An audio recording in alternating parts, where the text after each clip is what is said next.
Hi guys, good morning. So it's another beautiful morning here in the jungle. It's another beautiful morning here in the Philippines. Another wonderful day in the Philippines.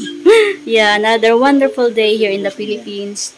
So it's Sunday morning. It's about 10 a.m. in the morning, and we're just having our breakfast already. And it's been I've been busy lately because of Virgil's upcoming event in the school.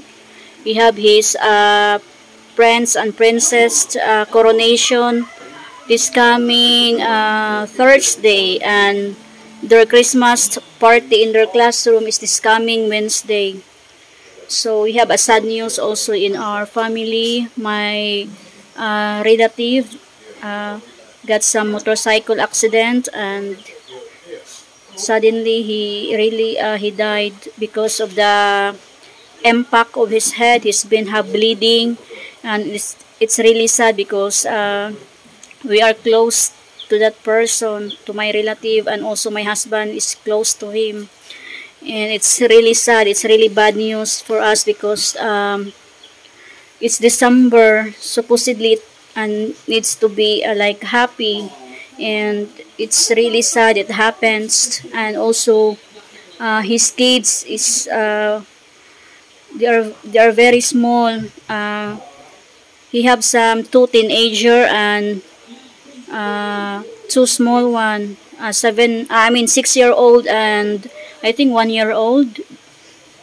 And it's really sad because he's the only one work for his family, and that's why I'm really so sad. I feel so sorry about the family, and hopefully that they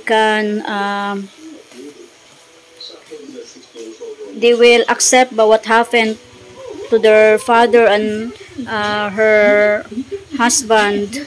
It's really hard to accept, guys, because it's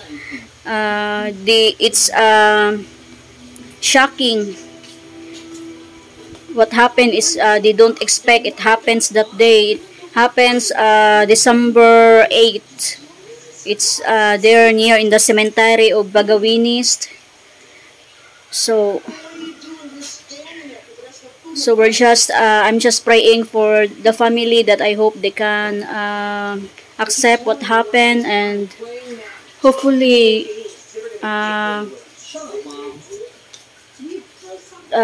there's something that they will there's they have a lots of they have she have 4 kids, the wife, and hopefully that she just think about the positive vibes because she still have the kids with her. And this morning I'm not been to the church because Virgil is have some fever. He got some fever and he's not been feeling good. That's why I'm not been to the church this morning, and hopefully he will get better soon. And yesterday he have some bad sore throat, so I already give him some medication, and his sore throat right now is getting better, and also he's running small fever, and hopefully he'll be okay because tomorrow they have some pictorial in their prince and princess, so he needs to be there. And hopefully things will get better, especially for that family of my relative. It's really sad. And right now I'm been arranging the groceries. My friend Basyon, I let her buy some groceries there in the market, some vegetables and some fresh pork and chicken. So I'm gonna arrange it after I do this video. And also tomorrow we're gonna go to San Carlos, and I'm gonna buy something for the family, my relative, maybe one sack of rice and some groceries for them. I know it be a big help for them because they really needs something to eat, because especially right now that they don't have someone to support them. So my husband and me, we're gonna try to help, and I really do appreciate some of my friends that for the support. I really do appreciate it all. As you can see, my husband has been posting some videos on what happened to my relative. I really do appreciate all of you guys for the support, and we're gonna go tomorrow to the market to buy some foods for them, and the leftover I'm gonna give to the wife of my relative, and hopefully things will get better for them. So you know, I've been crying because I not expect it happened to him that time. You know, he's just 41 years old, and he's been passing by here every morning and in the afternoon here in front of our house, and every morning he's always telling to my husband that good morning, then in the evening he keeps saying good afternoon, good evening, like that. Then now, yeah, he can't never say that words. So my husband, it's just, I feel so emotional, guys, because he's really good to us, and I know that he's in the good hands right now. And he's really a good person to us. I just want to pray that his family will accept what happened to him, and he will. It's just hard for me to explain how my feelings right now, and I am so emotional because we are so close to each other, and I just can't help it. I'm sorry for I'm sorry for I cannot speak it correctly, guys, and hopefully things will get better. I always keep praying that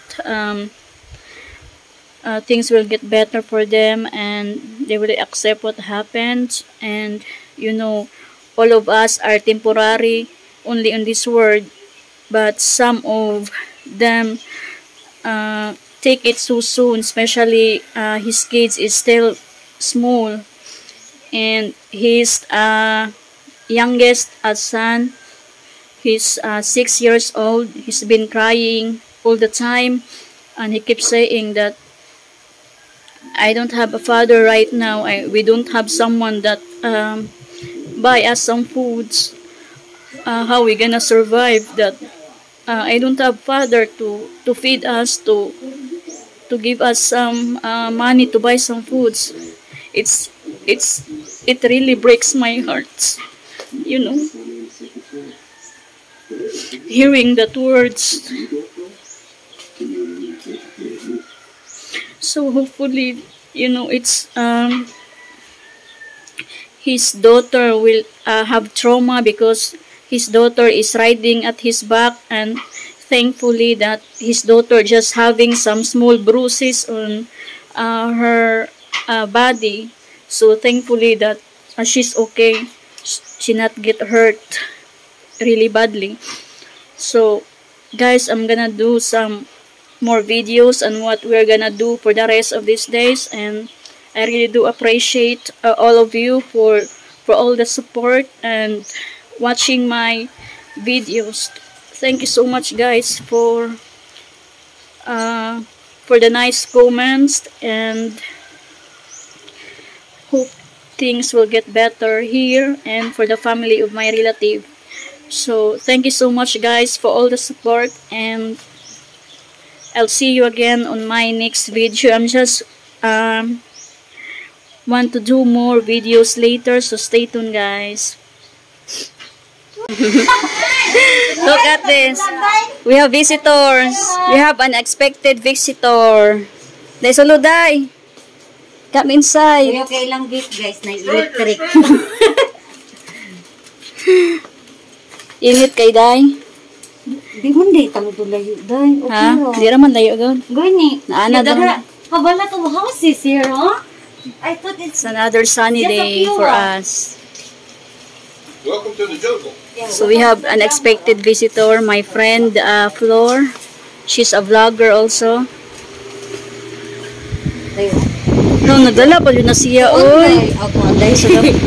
Nagdala pa yun na siya, oy. Nga okay raman guday. Nice mo. Tingkod sa day. Tingkod sa day. Nice ang inyong isa na lugar doon. She brought some bananas, some fruits, and some biscuit. Thank you, Anita, ha? Asa-asa ko biyaya ko i-exoon day. Ito sa may kapilya. Pero napag gid. Oh, napauna pa dyan pinakatumoy. And she's asking about our barangay here and Yeah, we're also running the... on free electricity right now. So look at that. It's another beautiful day and it's sunshine. Another solar day for us. And it's her first time to visit here, my friend. Virgil! Mommy May is here. Mommy Flor is here. Kau, bless kau. O pamang, wala man kanin siya nagkunkuan. Oy, kaloy sa ulit na. Bless sa lang ka, bless.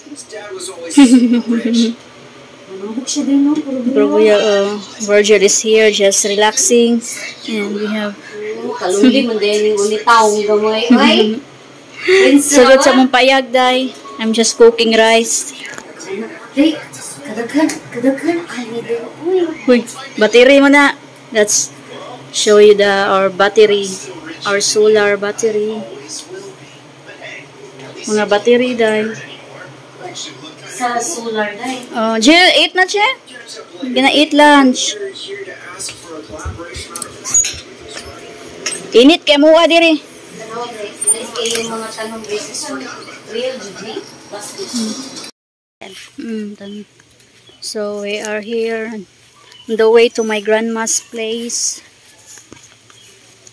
Mapo ni amuan po ni dire. So I show her about our other property here, the back. Mukha ni makalubinhan. Kuan man siguro ni day. Mo ba ning gitawag og tugabang? Tugabang na. Sa Lebanon, guys, we call this mulukiyi.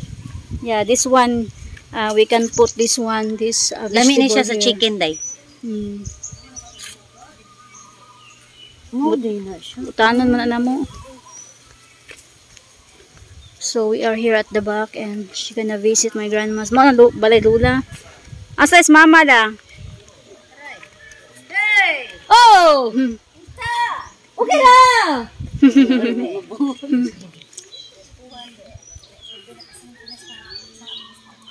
So it's very windy here because Guys, di ba niyon ko nga diri ko manaygon? we are here under the mango tree. Ay, ayaw ko na yan. Diri ba anang tamo mo ini kahuman? Anak ta magbahin. So it's her first time to visit here in our place and it's been long time that she's been planning to visit here, but it's just today is her available time to visit with us. So we really enjoyed her company. And we already eat lunch.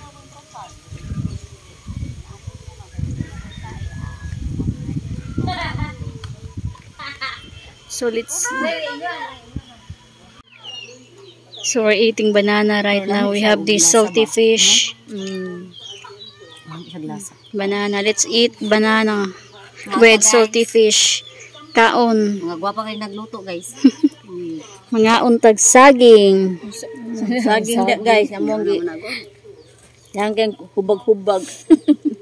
Pero okay naman ikaw nun, di ba? Wala man siya. Kahilo. Or na siya ba ka ng ini siya na? Di ba kubagan? Life in the province. Yeah, si May guys, nangyari rin nga saging guys. Kaya saging sa mga guys. Saging, kinaunsan sa ginga o. Unsa mo nila? Yung kamo mo karne. Yung ano mo karne. Karne iro. Saum tao na sige nga. Alam mo? Di man. May kalagot ni siya nako. Di mo ta mabusog ah. Our view. Or banana have tapurok. Saging ma? Or banana have tapurok guys. Dili. Sa mo saging lagi. Sa naman nila. Gitagip-tip manila. Ingon pa siya. Lo ta saging oh. Sayang kitong ginamos no. Gani. Nulat saging din yan unsa. Lo ta gain din. Kain. Hindi makain na. Hindi makain. Naga ka dito. Naga daw. Naga ta dai ato. Kayo ka. Naga daw lang. Dili makuan. Naon sa mo diha oy. So we're just here relaxing. So my friend is in my grandma's house. Then I'm just shaking my husband's here. And it's okay. And I think that's all for today guys. I'm gonna iron the uniform of my son Virgil and preparing his outfit for tomorrow's pictorial. They have some pictorial of their upcoming event and their prince and princess. So I'm gonna arrange the stuff for tomorrow. And I really do appreciate all of you for watching my videos and for subscribing my YouTube channel. Thank you so much guys for watching my videos. And for my new subscribers out there, thank you so much for subscribing my YouTube channel. So I'm gonna upload more videos again soon. So God bless us all and see you on my next video.